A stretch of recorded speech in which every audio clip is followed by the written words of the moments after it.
Hello friends, तो welcome back to my YouTube channel Raj science classes. मैं Prince Raj आप सभी का एक बार फिर से राज साइंस क्लासेस में स्वागत करता हूं और उम्मीद करता हूं कि आप सभी जो है हमारे पीछे का वीडियोस देखे होइएगा। अगर नहीं देखे हैं तो हमारे पीछे का वीडियोस जाकर देख लीजिए, क्योंकि हमारे प्लेलिस्ट में वीडियोस पड़े हैं। और आप सभी को एक बार हम फिर से बताना चाहेंगे कि ये हमारा सोशल साइंस का वीडियो है जो आप लोगों के बीच उपलब्ध कराया जा रहा है, क्योंकि आप सभी को मालूम है कि अब एग्जाम के 5 महीने बचे हैं, ठीक है।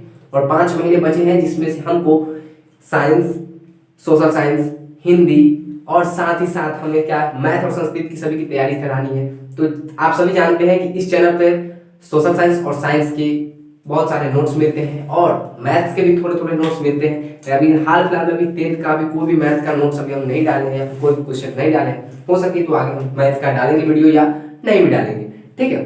तो चलिए, लेकिन यहाँ पर एक बात कंफर्म है कि साइंस और सोशल साइंस के लिए आपको कहीं पे जाने की जरूरत नहीं है। साइंस और सोशल साइंस की जो व्यवस्था यहाँ पे होती है वो कहीं और नहीं होती है, ठीक है। तो इसके बारे में हम लोग चलते हैं। अब हमारे जो शॉर्ट्स, अब जो हमारा शॉर्ट्स, जैसे यूट्यूब पे एक शॉर्ट्स का अभी चला है, ठीक है, एक शॉर्ट्स का जो क्या हो रहा है, एक शॉर्ट्स वीडियो का ट्रेंड चला है। उसी प्रकार हमारे इस चैनल पे अब इस छोटे छोटे वीडियोस का ट्रेंड चला है। क्या अब हम इस चैनल पे क्या करेंगे, इस चैनल पे छोटे छोटे वीडियोस बनाएंगे और 2 से 3 क्वेश्चंस के बारे में अध्ययन करेंगे, ठीक है।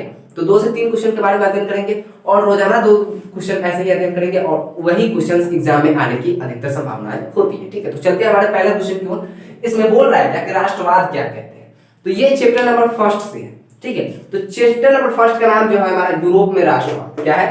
यूरोप में राष्ट्रवाद है। जी हाँ, बिल्कुल। कोई मिस्टेक है क्या? जी नहीं, बिल्कुल सही है।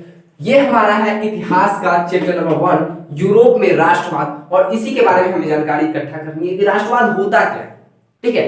राष्ट्रवाद, इससे कभी कुछ समझ में आया क्या? राष्ट्रवाद होता क्या है? तो राष्ट्रवाद क्या होता है उसके बारे में हम जानेंगे। चलिए इसकी डेफिनेशन पे चलते हैं। बोल क्या रहा है कि राष्ट्रवाद किसी विशेष भौगोलिक, मतलब समझ रहे हो क्या, कि राष्ट्रवाद जो है किसी विशेष भौगोलिक, सांस्कृतिक या सामाजिक परिवेश में रहने वाले लोग या सामाजिक परिवेश में रहने वाले लोगों के बीच एक व्याप्त भावना है, सॉरी, के लोगों के बीच व्याप्त एक भावना है, व्याप्त एक भावना है जो उनमें परस्पर प्रेम और एकता को स्थापित करती है। तो अगर आपसे कोई पूछे कि राष्ट्रवाद क्या है, तो एक बात बताइए, अगर हम इंडियन की बात करते हैं तो आप सभी कैसे कहते हो कि हम है इंडियन, हम है इंडियन, इंडियन इंडियन है, बोलते हैं भारतीय भारतीय हैं हम, चाहे हिंदू हो, चाहे मुसलमान हो, चाहे सिख हो, चाहे ईसाई हो। इससे हमें कोई प्रभाव पड़ता है क्या?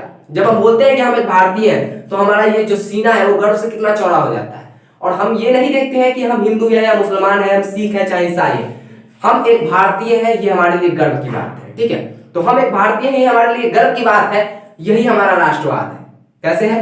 हमारे अपने देश के प्रति प्रेम, हमारे अपने देश के प्रति प्रेम, और सिर्फ हमारे ही नहीं, इस भारतवर्ष में, इस पूरे भारत में जितने भी लोग रहते हैं उनका अपने देश के प्रति प्रेम ही राष्ट्रवाद कहलाता है। यही बोल रहा है राष्ट्रवाद क्या है। तो राष्ट्रवाद किसी विशेष भौगोलिक, मतलब कोई भौगोलिक स्थान, ठीक है, या सांस्कृतिक स्थान जहां पर बहुत सारे संस्कृति के हो, जहां पे हमारे पीछे हमारे जो पूर्वज थे उनके भी जो पूर्वज थे बहुत सारे मतलब की संस्कृति को फॉलो करते थे। जैसे कि हो गया बहुत सारे संस्कृति पीछे थे। अगर आप पढ़िएगा इंटर में, अगर आर्ट्स लीजिएगा ना, कला का विषय लीजिएगा, तो उसमें आपको पढ़ना पड़ेगा इस सबके बारे में, ठीक है। अभी हाल फिलहाल वीडियो लंबा ना करते हैं। भौगोलिक, सांस्कृतिक या सामाजिक परिवेश। सामाजिक परिवेश का कहने का मतलब है कि हमारा समाज जो ये परिवेश है, इस सामाजिक परिवेश में रहने वाले लोग यानी कि हम सभी जो लोग हैं, इनके बीच, हम लोगों के बीच व्याप्त एक भावना है। क्या है? हम लोगों के बीच व्याप्त एक भावना है, ये कुछ नहीं, एक भावना है, हमारे अंदर एक इमोशन है। क्या है? राष्ट्रवाद एक इमोशन है। ये इमोशन क्या है? ये इमोशन है जो हम में, उनमें बोल रहा है, मतलब कहने का मतलब है कि लोगों के बीच यानी कि हम में परस्पर प्रेम और एकता को स्थापित करता है। परस्पर प्रेम का मतलब समझते हो? परस्पर प्रेम मतलब कि हमेशा क्या करता है? ये प्रेम और एकता को स्थापित करता है। क्या करता है? एकता को स्थापित। अगर हम कहीं पर रहते हैं और बोलते हैं कि हम इंडियन हैं, अगर मान लीजिए, अगर सिचुएशन एक अटेंड कीजिए कि अगर आप पाकिस्तान में हो और आप फंस चुके हो वहां पे, क्या हो? अगर आप फंस चुके हो वहां पे, अगर वहीं पे आप फंस चुके हो, वहां से आ नहीं पा रहे हो, और वहीं पे कोई आपका एक फ्रेंड भेटा जा रहा है, कोई आप ही का दोस्त भेटा जा रहा है जो कहता है क्या कि मैं इंडिया से, कोई वहां पे आपसे किसी की मुलाकात हो रही है जो आपसे बोलता है क्या कि मैं इंडिया से, तो आपको कैसा लगता है कि नहीं भाई ये मेरे देश से? उस वक्त देखते हो क्या कि हिंदू है, मुसलमान है, सिख है, ईसाई है? नहीं देखते हैं। क्या देखते हैं, ये मेरे देश से है, यानी कि ये कहीं ना कहीं हमारी मदद करेगा। तो ये इमोशन है कि नहीं है, इमोशन है ना जी, इमोशन है कि नहीं है। तो इसी इमोशन को क्या कहते हैं, हम राष्ट्रवाद कहते हैं। आप इसका स्क्रीनशॉट लीजिए, फिर हम बढ़ेंगे आगे की वीडियो की ओर। तो आते हैं हमारे दूसरे नंबर क्वेश्चन में, ठीक है। अब इनका क्वेश्चन थोड़ा सा छोटा छोटा, जिसके कारण हम अभी एक वीडियो में दोनों क्वेश्चन आप लोगों के साथ शेयर कर पा रहे हैं, लेकिन आगे के वीडियोस में हम एक वीडियोस में आप लोगों के बीच एक ही क्वेश्चन शेयर करेंगे, लेकिन उसके बारे में पूरा तरीका से हम पार्ट पार्ट पुर्जा खोलकर आप लोगों के सामने रखेंगे और उसके बारे में चर्चा करेंगे, ठीक है। तो यहाँ पर अगर एक बात हम कहना चाहेंगे, शुरू से इस वीडियो को शुरू से एक बार भी हम नहीं कहे हैं कि अगर चैनल पर नए हैं तो चैनल को सब्सक्राइब करें, क्योंकि बहुत ही मेहनत के साथ ये वीडियो बनाना पड़ता है और सब्सक्राइबर्स ही हमें मोटिवेट करते हैं, ठीक है। हम दूसरे को मोटिवेट करने का काम करते हैं, लेकिन हमें मोटिवेट करने का कार्य करते हैं तो वो है आप लोग, यानी कि सब्सक्राइबर्स, ठीक है।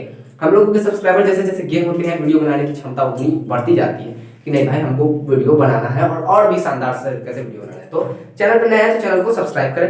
अब आते हैं क्या, दूसरा नंबर हमारा यहाँ पे क्वेश्चन क्या लिख रहा है कि जर्मनी के एकीकरण की बाधा है क्या।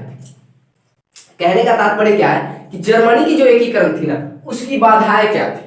तो भाई जर्मनी के एकीकरण की क्या बाधाएं थी, आपके पीछे व्हाइट बोर्ड पे लिखा है, लेकिन हम आपको बता दें कि जर्मनी के एकीकरण में बहुत बाधाएं थी, लेकिन इतनी बाधाएं थी कि ये बोर्ड कम पड़ जाएगा लिखने के लिए। लेकिन उसमें से जो प्रमुख बाधा थी, यानी कि जो मुख्य बाधा थी, जो ज्यादा जरूरी थी कि ये सबसे ज्यादा बाधा है, ये सबसे बड़ी बाधा है, उसी बाधा के बारे में हम चर्चा कर रहे हैं, ठीक है। तो ये देखिए यहाँ पे क्या लिखा है कि जर्मनी के एकीकरण में निम्नलिखित बाधाएं थी, ठीक है। पहला था क्या, लगभग 300 छोटे बड़े राज्य। एकीकरण का मतलब समझते हो क्या, जर्मनी का एकीकरण समझ रहे हो। भारत भी पहले बटा हुआ था कि नहीं बटा हुआ था, भारतवर्ष बना कैसे, अलग अलग राज्य के अलग अलग राजा होते थे, लेकिन अब हमारे इस भारत के एक प्रधानमंत्री होते हैं, एक राष्ट्रपति होते हैं, हाँ, लेकिन हमारे सभी राज्य के अलग अलग चीफ मिनिस्टर्स हैं, ठीक है। तो आपको हम बता दें कि एकीकरण का अर्थ होता है क्या, कि एकत्रित करना, यानी कि सभी राज्यों को एकत्रित करना। जर्मनी एक था, ठीक है, क्या था, जर्मनी एक राष्ट्र था, लेकिन उसका एकीकरण करने में जो बाधाएं थी वो थी क्या, सबसे पहली बाधा, लगभग 300 छोटे बड़े राज्य थे। जर्मनी के जो राज्य थे वो लगभग 300 छोटे छोटे बड़े बड़े राज्य थे और उनको एक साथ लाना था, तो ये सबसे बड़ी बाधा थी।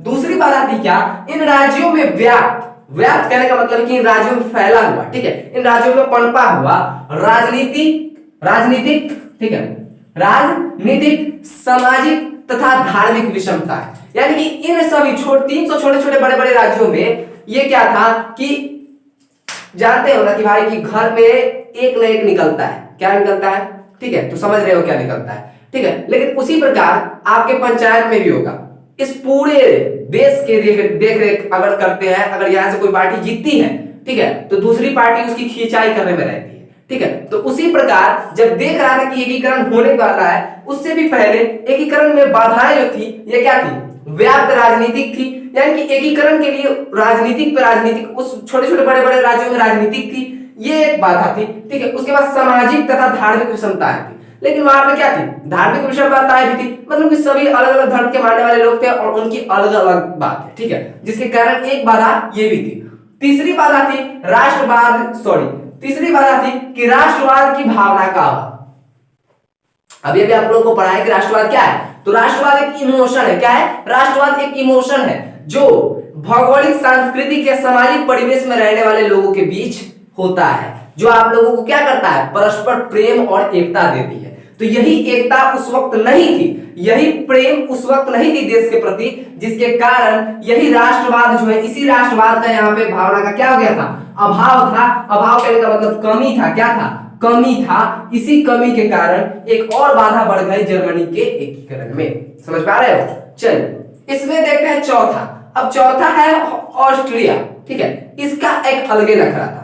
जर्मनी एक राष्ट्र था, अब इसको क्या करना था, एकीकरण करना था। तो इसी एकीकरण में हस्तक्षेप दे रहा था कौन, ऑस्ट्रिया, ये भी एक अलग राष्ट्र था, ठीक है। ये क्या कर रहा था कि जर्मनी के एकीकरण में बाधा बन रहा था।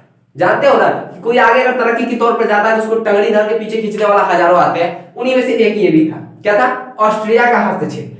साथ में पांचवा जो था, मेटरनिक की प्रतिक्रियावादी नीति थी, यानी कि जब ये एकीकरण होने की बातें चल रही थी तो उस वक्त जो मेटरनिक है उसकी एक प्रतिक्रियावादी नीति थी। उसकी नीति का बोलबाला है पूरे ऑस्ट्रिया में। और कहीं ना कहीं आज हम उनको पढ़ रहे हैं तो उनको इतना हम पढ़ रहे हैं तो इसका कारण है कि उनमें कुछ ना कुछ बातें थी, उनकी नीति थी। ठीक है, आगे आप लोग पढ़िएगा और भी बातें। मेटरनिक की प्रतिक्रियावादी नीति क्या थी? ठीक है, तो मेटरनिक की प्रतिक्रियावादी नीति को जानने के लिए मेटरनिक कौन था, मेटरनिक क्या करता था, मेटरनिक कौन था, उसके बारे में जानेंगे। तो मेटरनिक जो आपका देख रहे हो, ये जो आपका ऑस्ट्रिया देख रहे हो ना, इसी का चांसलर था। क्या था? मेटरनिक जो था चांसलर था। किसका? ऑस्ट्रिया का चांसलर था। किसका चांसलर था? ऑस्ट्रिया का चांसलर था। तभी तो यही मेटरनिक था, इसका चांसलर था। तो क्या कर रहा था? हस्तक्षेप कर रहा था जर्मनी के एकीकरण में। ठीक है, और जर्मनी के एकीकरण में कर रहा था तो कर ही रहा था, साथ में अपनी प्रतिक्रियावादी नीति का भी प्रयोग कर रहा था जर्मनी के एकीकरण को रोकने के लिए। तो निम्नलिखित बाधाएं थी। तो मैं प्रिंस राज फिर इस वीडियो से विदा लेता हूं, फिर मिलूंगा एक नए वीडियो में एक नए जोश के साथ। तब तक के लिए जय हिंद, जय भारत। और चैनल पर सब नए हैं तो